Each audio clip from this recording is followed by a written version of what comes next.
अरे thank you thank you thank you thank you thank you भैया।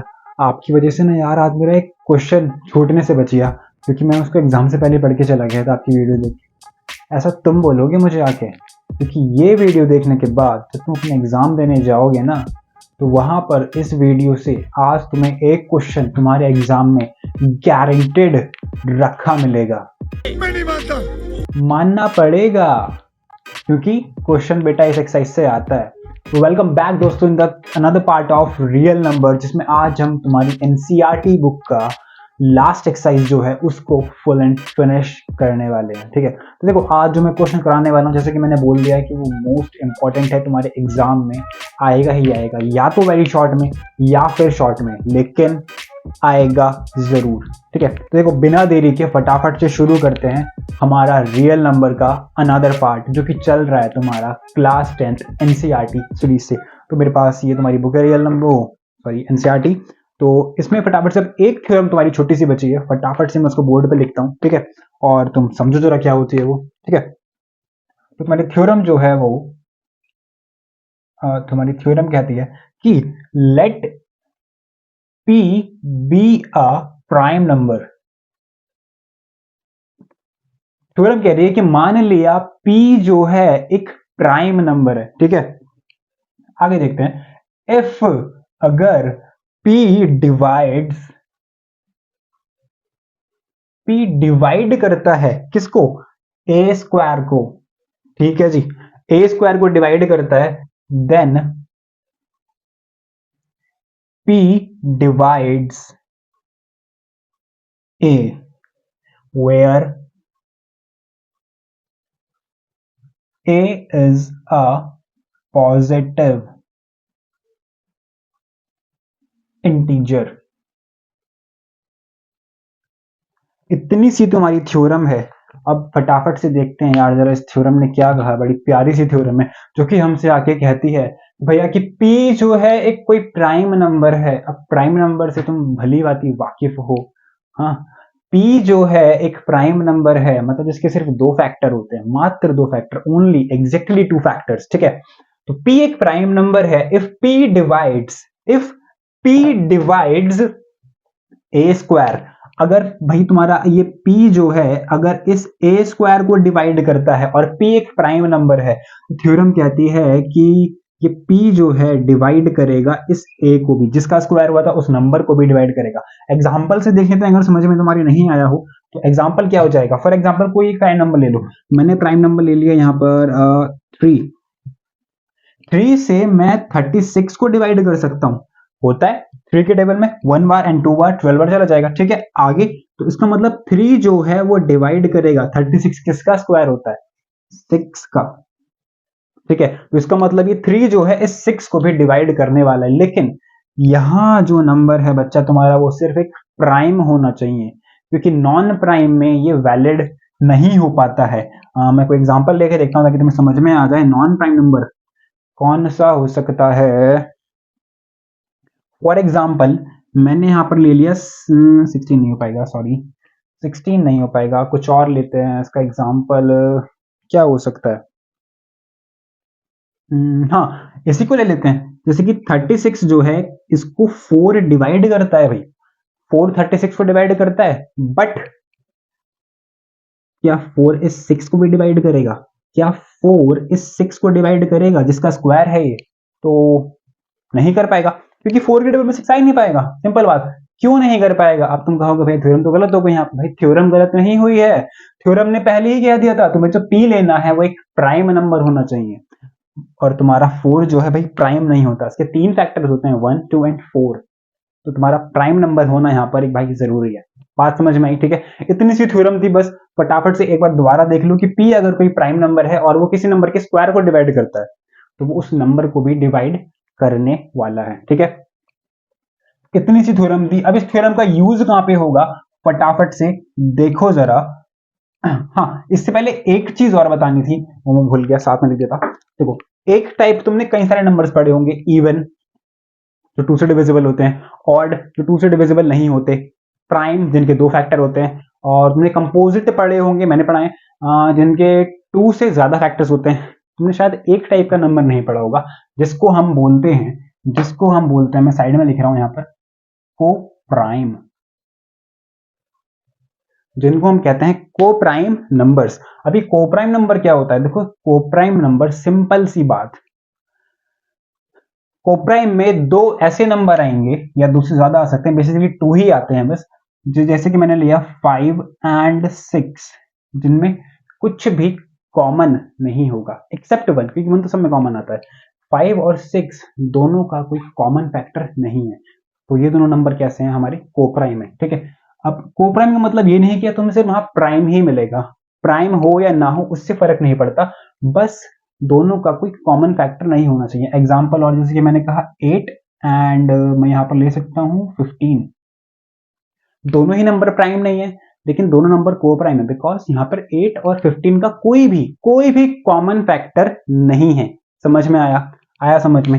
अब फटाफट से बिना देरी के अपने मोस्ट इंपॉर्टेंट क्वेश्चन की तरफ बढ़ते हैं, जो कि तुम्हारा इस एक्सरसाइज से होने वाला है। तुम्हारी एक्सरसाइज है ये, लास्ट एक्सरसाइज है आई थिंक 1.2, एक्सरसाइज 1.2 एनसीईआरटी से, ठीक है। क्वेश्चन है हमारा पहला इसके अंदर, फर्स्ट क्वेश्चन है, prove that square root of 5 is an irrational,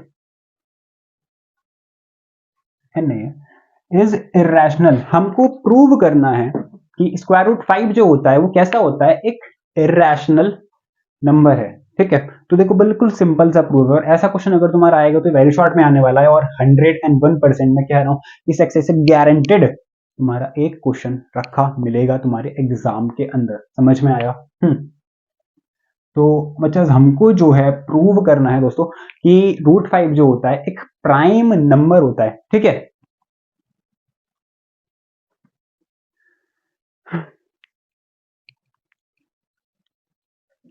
हाँ, तो फटाफट से देख, अब इसको हम कैसे प्रूव कर सकते हैं, हमको इस पे आना है। देखो सबसे पहले हम इस टाइप के प्रूफ में जो एक मेथड का यूज करते हैं, जो होता है हमारा proof by contradiction method, proof by contradiction, ठीक है। तो इसमें ऐसा हम क्या काम करते हैं, हम कॉन्ट्राडिक्शन में ये काम करते हैं, हमें जो भी प्रूव करना होता है हम उसका उल्टा लेके चलते हैं, ठीक है। हमें प्रूव करना है कि रूट 5 एक कैसा है, रैशनल है, या फिर छोड़ो, हमें कुछ और प्रूव करना है, हमें प्रूव करना है कि 2 कैसा है, इवन है, हम उसका उल्टा लेंगे, हम उल्टा लेंगे उसका कि 2 एक ऑड नंबर है, ठीक है।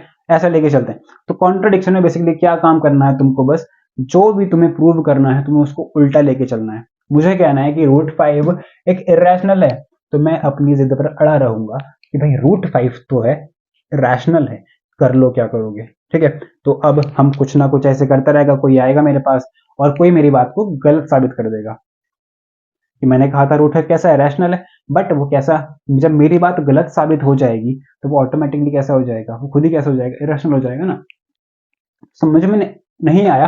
देखो फटाफट से कैसे करना है, इजी है, अगर समझ में नहीं आया तो करने के बाद बिल्कुल गारंटेड समझ में आने वाला है। देखो फटाफट से हम क्या कहेंगे, पहले स्क्वायर रूट 5 इसको हम लेट कर लेंगे, सॉरी हम कहेंगे let square root 5 is a rational, या फिर इतना ही रहने देते हैं, स्क्वायर रूट 5 इज रैशनल। हमने लेट कर लिया स्क्वायर रूट 5 कैसा है, रैशनल। अब अगर स्क्वायर रूट 5 एक रैशनल नंबर है, तो स्क्वायर रूट 5 अगर रैशनल है तो हम रैशनल नंबर को शायद a अपॉन बी या फिर p अपॉन क्यू कहते हैं उस फॉर्म में लिख सकते हैं। तो मैं इसको a अपॉन बी फॉर्म में कह सकता हूँ, 9th में पढ़ा होगा हम सबने, आप सबने। b जहां पर कैसा होता है, नॉट इक्वल 0, नीचे वाला 0 नहीं होना चाहिए वरना नंबर नॉट डिफाइन हो जाएगा, ठीक है ना।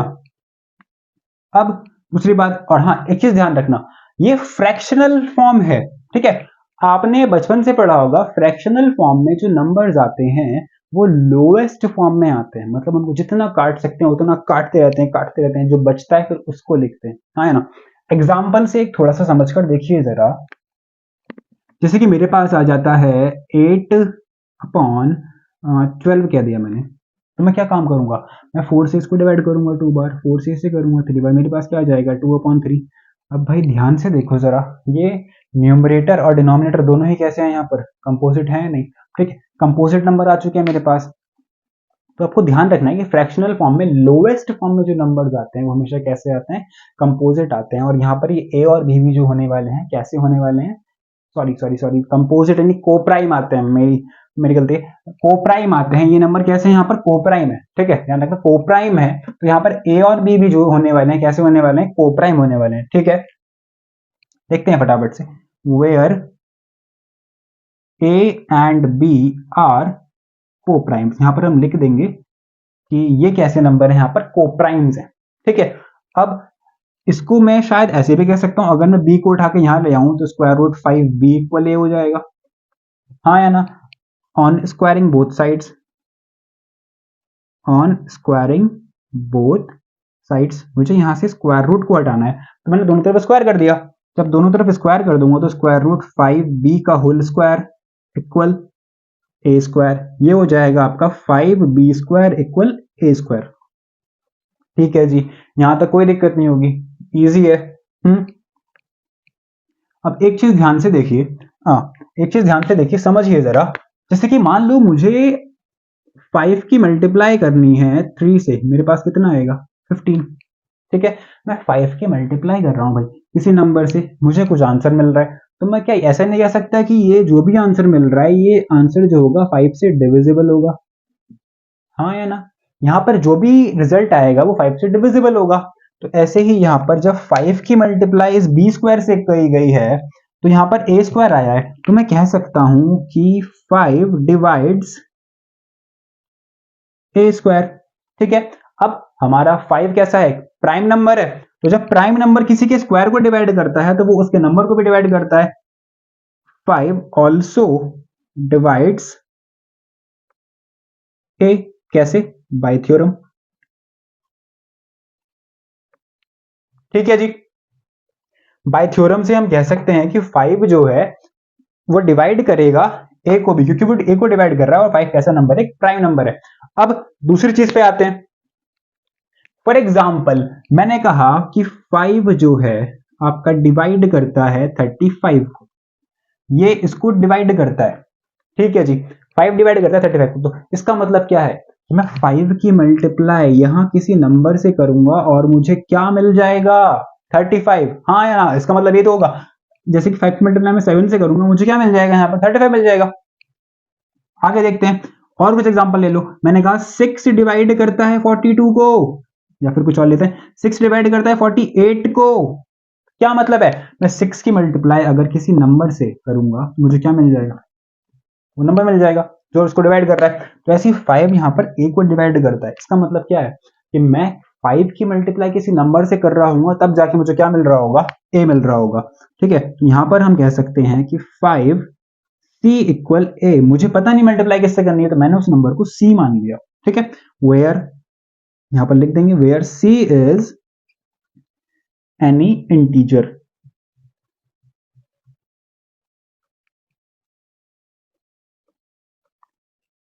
ठीक है जी, where C is any integer.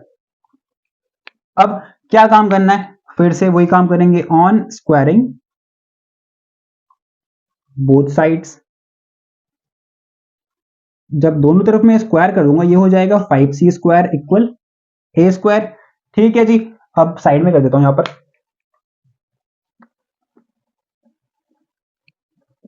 हाँ जी, देखिए जरा फटाफट से, यहां पर हो जाएगा आपका ये 5c का होल स्क्वायर और ए स्क्वायर, भाई 5 का स्क्वायर क्या हो जाएगा हमारा 5 का स्क्वायर बन जाएगा 25c स्क्वायर इक्वल ए स्क्वायर, ठीक है।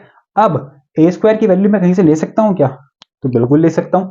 हाँ, हम क्या काम करेंगे, हम इस वाले इक्वेशन को इक्वेशन 1 मान लेते हैं, ठीक है। इस इक्वेशन को मैंने कह दिया इक्वेशन नंबर 1।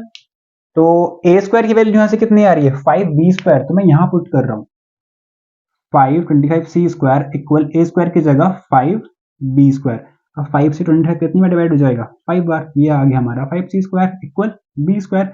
अब अगर तुम ध्यान से देखो तो ये सेम ऐसा ही केस नहीं बन रहा है यहाँ पर, 5b स्क्वायर इक्वल ए स्क्वायर, हमने कहा था 5 डिवाइड करता है ए स्क्वायर को, ऐसे यहाँ पर है 5c square equal b square, 5 की मल्टीप्लाई इससे हो रही तब क्या आ रहा है b स्क्वायर। इसका मतलब क्या है कि 5 डिवाइड करता है b स्क्वायर को, यहाँ पर लिख के दिखा देंगे कि फ्रॉम इक्वेशन 1 यहां से आया है, ठीक है। यहां पर हमने इसका यूज करा है, तो यहां पर मैं कह सकता हूं कि 5 डिवाइड्स b स्क्वायर, तो 5 also divides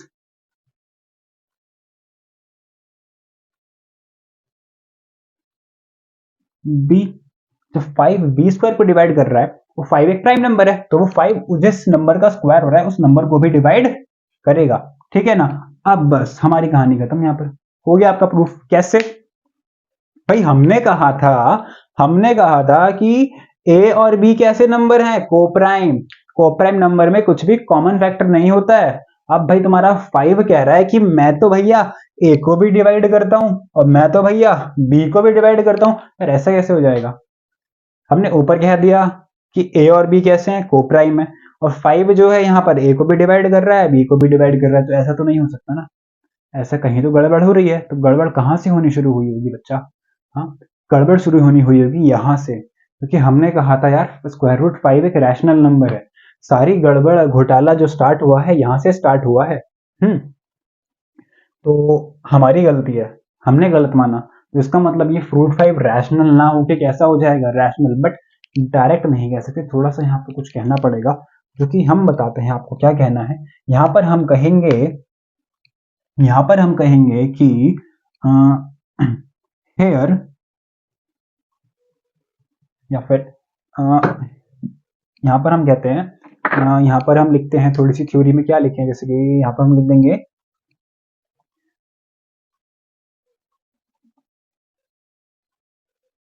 5 divides both A and B. 5 जो है डिवाइड करता है बोथ ए एंड बी को, बट लेकिन A and B are coprimes. But A और बी कैसे नंबर है हमारे? कोप्राइम है। सो द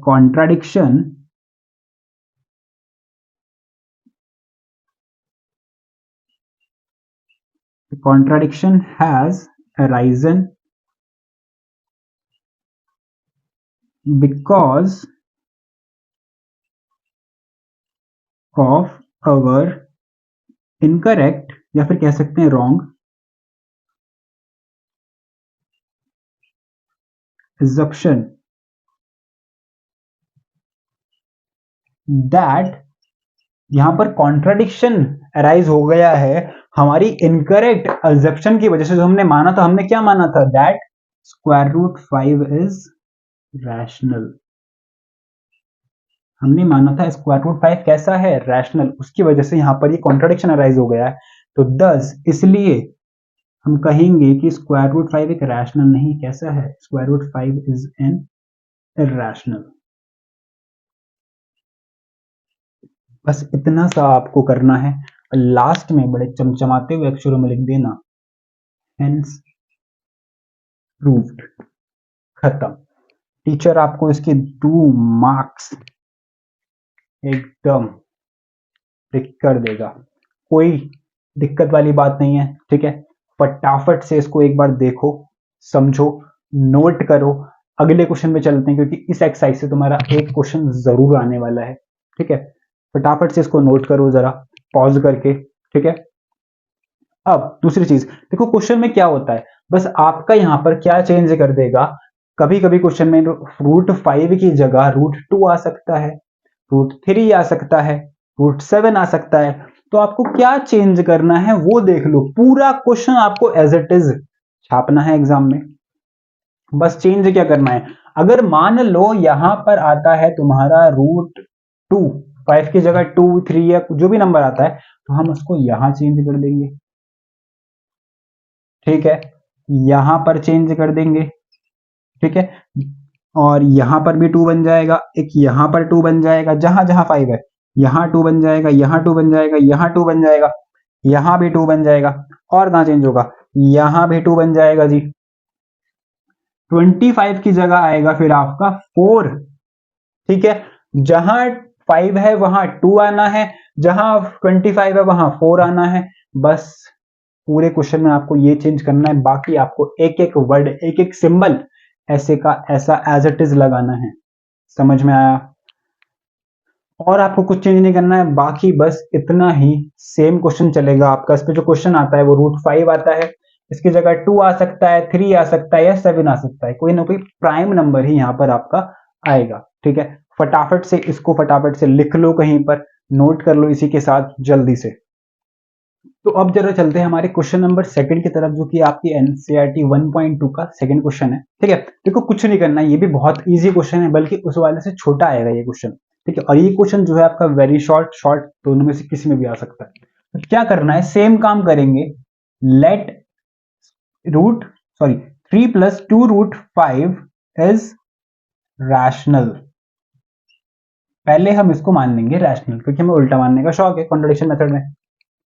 आगे हम कहेंगे जब रैशनल है तो भैया फिर से हम इसको ऐसे कह सकते हैं a अपॉन बी। ठीक है जी, जहां पर b नॉट इक्वल 0 होगा, बस यहां पर हमारा कोप्राइम नंबर्स का यूज नहीं होगा, किसी अलग तरीके से होगा थोड़ा सा। देखिए कैसे होगा, बस आपको क्या काम करना है, जब भी ऐसा क्वेश्चन आएगा उसमें आपको एक रूट में दे रखा होगा, तुम्हें बस उसे रूट वाले पार्ट को सेपरेट कर लेना है, उसके पास जो भी है उसको उठा के इधर उधर फेंक दो। ठीक है, क्या काम करेंगे, देखिए इस 3 को उठा के पहले मैं इधर ले आता हूं, तो यहां पर आकर ये हो जाएगा -3, सॉरी -3। ठीक है, अब यहां पर जब मैं इसका एलसीएम लेके इसको सॉल्व करूंगा, नीचे क्या होगा इसके 1, इसकी मल्टीप्लाई इससे कर देंगे तो 1 आ जाएगा, इसकी इससे करूंगा 3 भी आ जाएगा, और बी की 1 से कर दूंगा बी आ जाएगा, कोई दिक्कत नहीं। ठीक है, इजी। अब √5 के पास अभी 2 और है, तो इस 2 को उठा के भी इसके पास ले आओ, यहां पर मल्टीप्लाई में √5 के साथ, तो यहां पर आएगा ये b के पास, तो √5 इक्वल में आ जाएगा a माइनस 3b अपॉन में 2b। बस इतना करना था आपको। अब बस इसमें तुम्हें 2-4 लाइनें लिखनी है, तुम्हारा क्वेश्चन खत्म।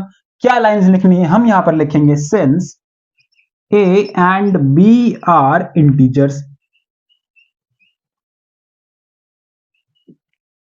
ए और बी क्या है, हमारे इंटीजर्स हैं। ठीक है, जब ए और बी इंटीजर्स हैं, तो जब मैं ए इंटीजर में इंटीजर को माइनस प्लस मल्टीप्लाई डिवाइड कुछ भी करूं, मेरे पास रहने तो एक रैशनल नंबर ही वाला है ना, हाँ या ना। इंटीजर्स को सॉल्व करने से हमारा रैशनल नंबर बनता है, सिंपल। जब उसमें ऑपरेशन लगाते हैं प्लस माइनस डिवाइड या मल्टीप्लाई का, तो ए और बी इंटीजर्स हैं, therefore a minus 3b upon 2b is a rational number. ठीक है, ये क्या होने वाला है, हमारा रैशनल नंबर होने वाला है। दूसरी चीज, आप क्या काम करेंगे, मैं इधर कर देता हूं। देखिए हमने यहां पर कह दिया ये रैशनल है, लेकिन ये नंबर किसके बराबर है, √5 के। But we have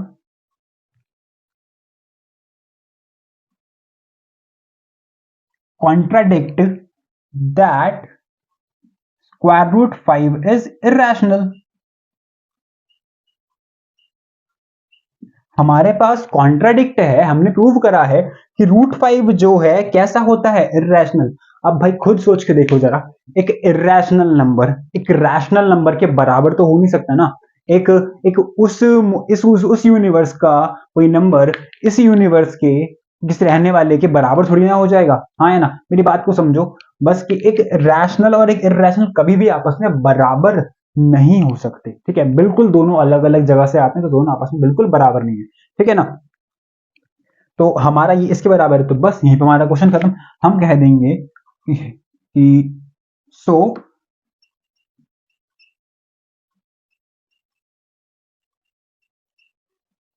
contradiction has arisen because our incorrect assumption that, यहां पर कॉन्ट्राडिक्शन फिर से अराइज हो गया है, क्योंकि हमारी जो एग्जेप्शन थी वो इनकरेक्ट थी। और क्या थी हमारी एग्जेप्शन की, 3 plus 2 √5 is irrational, sorry rational. ठीक है, 10 इसका मतलब इस प्रकार कि ये नंबर जो है वो रैशनल नहीं होने वाला। कैसा होने वाला है, 3 प्लस 2 √5 इज इरेशनल। बस फिर से आपको यहाँ पे चमचमाते अक्षरों में लिख देना है, हेंस प्रूव्ड। और आपको इस क्वेश्चन के भी मार्क्स गारंटेड मिलने वाले हैं। ठीक है, फटाफट से नोट करो, अगला क्वेश्चन देखते हैं, बिल्कुल इसी की तरह होने वाला है। ठीक है, देखो अब अगले क्वेश्चन में जो होने वाला है वो क्या होगा, हमारा जो अगला क्वेश्चन है वो है 1/2 सॉरी 1/√2। देखो क्या काम करना है, क्वेश्चन नंबर 3 का फर्स्ट पार्ट है, तुम यहां पर चेंज कर देता हूं, कुछ चेंज नहीं करना, बस यहां चेंज होगा, यहां पर चेंज होगा, जहां जहां चेंज कर रहा हूं, तुम तो चेंज नहीं कर सकते अपनी कॉपी गंदी करके, तुम्हें दोबारा करना है, बट मैं कर सकता हूं। देखो यहां पर चेंज होगा, ये चेंज होगा थोड़ा सा, और बस थोड़ा सा ये वाला पार्ट यहाँ का चेंज होगा। ठीक है, देखो जो जो चेंज होगा मैं फटाफट से यहाँ पे कर देता हूँ। क्वेश्चन नंबर यहाँ पर जो होने वाला है ये हमारा 3 का फर्स्ट पार्ट, जिसमें हमसे कहा है कि 1/√2 एक कैसा नंबर है, तुम्हारा इरेशनल है, तो हम क्या चेंज करेंगे, हम यहाँ कहेंगे कि 1/√2 भाई हमारा कैसा है, रैशनल है। ठीक है, दूसरी चीज, या फिर मैं इसको दूसरे कलर से कर देता हूँ ताकि आपको पहचान रहे कि आपको क्या क्या चेंज करना है, ब्लैक से ही कर देता हूँ। देखो हम यहाँ पर कहेंगे 1/√2, एक हमारा रैशनल है, फिर हम कहेंगे फिर इसका मतलब 1/√2 को हम a/b की फॉर्म में लिख सकते हैं। ठीक है जी, अब मैंने क्या कहा था कि आपको बस इतना देखना है कि ये वाला पार्ट आपका अकेला हो जाए, मुझे √2 ऊपर की तरफ चाहिए, इसके पास कुछ और तो है नहीं ना, ऊपर की तरफ चाहिए, तो क्या काम करूं, दोनों तरफ रेसिप्रोकल कर देता हूं, इधर भी उल्टा हो जाएगा, b/a बन जाएगा जी। ठीक है, अब इसके नीचे से मैं सिंपली 1 को हटा सकता हूं, तो मेरा b/a एज इट इज आ जाएगा। ठीक है, फिर वही बात लिखेंगे कि हमारे b और a जो हैं इंटीजर्स हैं, इसका मतलब हमारा a/b जो आएगा वो क्या आएगा, एक रैशनल नंबर होगा, एक रैशनल होगा, लेकिन ये √2 तो भाई कैसा है, यहाँ पर इरेशनल है, हमने प्रूव करा है। अब एक रैशनल इरेशनल के बराबर तो हो नहीं सकता, इसका मतलब कॉन्ट्रडिक्शन लग गया फिर से, किस वजह से, हमने गलत माना था कि 1/√2 जो है एक रैशनल है, इसका मतलब 1/√2 जो है वो एक रैशनल नहीं होगा, कैसा होगा, इरैशनल होगा। बस खत्म, इतना सा करना था, बिल्कुल सेम एज इट इज छापना है, बस थोड़ा सा यहाँ पर कैलकुलेशन का अंतर होगा और यहाँ पर नंबर को चेंज करना है, आपका क्वेश्चन भाई प्रूव हो जाएगा। समझ में आया? ठीक है, अगला भी देखते हैं फटाफट से, मैं ऐसे ही करा रहा हूं, आप फटाफट से नोट कर लेना उसको बस। अब अगला हमारा है 7√5। अब देखो ये काम तो तुम खुद कर सकते हो, ठीक है, मैं यहाँ पर फटाफट से क्वेश्चन लिख देता हूँ, दोनों क्या है, ये काम तुम खुद कर सकते हो। हमारा सेकंड पार्ट है यहाँ पर 7√5, और हमारा थर्ड पार्ट जो है, थर्ड पार्ट आई थिंक हमारा है 6 + √2, 6 + √2। मैं फटाफट से बस ये कैलकुलेशन वाला पोर्शन करता हूं, यहां पर अब तुम नंबर्स को खुद चेंज कर सकते हो, इतना काम तुम्हें खुद करना पड़ेगा। ठीक है जी, देखो फटाफट से ये देख लो एक बार पॉज करके, चेंज करते हैं। अब हमारा जो थर्ड का सेकंड पार्ट है उसमें हमारे पास क्या होने वाला है, सेकंड पार्ट में हमारे पास है यहाँ पर 7√5, तो यहां चेंज होगा, यहां चेंज होगा, यहां चेंज होगा, और यहां चेंज कर देते हैं थोड़ा सा, बस यहाँ तो आपको ही करना है। हाँ, यहाँ पे मैं लिखूंगा इस बार 7√5 मानूंगा इसको। ठीक है जी, तो 7√5 जो है वो a/b के बराबर होने वाला है, क्योंकि रैशनल नंबर तो बराबर होता है ना। तो अब मुझे इस बार यहाँ से √5 के पास से 7 को हटाना है, तो 7 यहाँ किस में है, मल्टीप्लाई में, उधर किस में जाएगा, इक्वल के उस साइड, डिवाइड में, तो √5 इक्वल आ जाएगा तुम्हारा a/7b, खत्म। यहाँ पर अब आपको ऐसे लिखना है कि, हाँ सॉरी, a/7b हमारा कैसा होगा, रैशनल नंबर होगा। ठीक है जी, बाकी अब यहाँ पे अपने आप चेंज कर सकते हो, तब समझ गए होगे। ठीक है, कुछ नहीं करना, इतना ही करना है, बाकी आपका क्वेश्चन पूरा खत्म, समझे? ठीक है, फटाफट से देखो एक बार पॉज करके इसको, चलते हैं फटाफट से अपने अगले क्वेश्चन की तरफ। थर्ड पार्ट में क्या काम करेंगे, थर्ड पार्ट में हमसे कह रखा है कि 6 + √2 है, तो यहाँ चेंज होगा, यहाँ चेंज होगा, थोड़ा यहाँ चेंज होगा, 6 + √2। ठीक है जी, यहाँ पर हम लिख देंगे 6 + √2, हो गया। आगे क्या चल रहा है हमारा, 6 + √2 a/b के बराबर हो जाएगा ऐसे ही। अब √2 के पास यहाँ पर कौन है, 6 है ना, किस में है, प्लस में, उधर किस में जाएगा, माइनस में, √2 इक्वल में आ जाएगा a/b - 6। क्या काम करना है तुम्हें पता है, स्क्वायर रूट 2 जो है वो बराबर आ जाएगा, बी को उठा के उधर ले जाएंगे तो a माइनस 6b, 6 के नीचे कुछ नहीं तो क्या होगा 1, b की मल्टीप्लाई 1 से होने वाली, नीचे आ जाएगा सिर्फ b, यहां पर चेंज कर देंगे और कुछ नहीं करना है, a माइनस 6b अपॉन में b, बस रैशनल यहां चेंज करो, खत्म तुम्हारा सॉल्यूशन। बताओ क्या भारी था इसके अंदर। यार देखो बहुत इजी क्वेश्चन होने वाले हैं, तुम्हारे एग्जाम में गारंटेड आने वाला है, तो अब तुम्हारी जिम्मेदारी है, मैंने करा दिया है, तुमको इसको एज इट इज करना है और एग्जाम में छाप के आना है, नंबर इसके मिलने चाहिए, ठीक है। और इसी के साथ ये एनसीईआरटी का तुम्हारा रियल नंबर चैप्टर जो है वो फिनिश, टाटा बाय बाय, समाप्त हो चुका है, ठीक है। अगला चैप्टर बहुत जल्द आने वाला है, ठीक है। हाँ, इससे पहले मैंने कहा था कि तुम्हारी इसकी एक बोनस वीडियो आएगी जिसमें मैं इसके कुछ थोड़े एक्स्ट्रा क्वेश्चन एनसीईआरटी से अलग कराऊंगा, जो तुम्हारे कुछ 9th वाले भी पूछे जाते हैं, ज्यादा लंबी नहीं। और हाँ, इस वीडियो की लेंथ थोड़ी लंबी हो गई है और आई थिंक आगे भी अब वीडियो की लेंथ मुझे लगता है लंबी होने वाली है, क्योंकि देखो अगर मैं इसकी 10 से 15 मिनट की वीडियो डालता रहूंगा रोज, तो इससे तुम्हारा सिलेबस पूरा नहीं हो पाएगा और मैं तुम्हें अच्छे से बता भी नहीं पाऊंगा।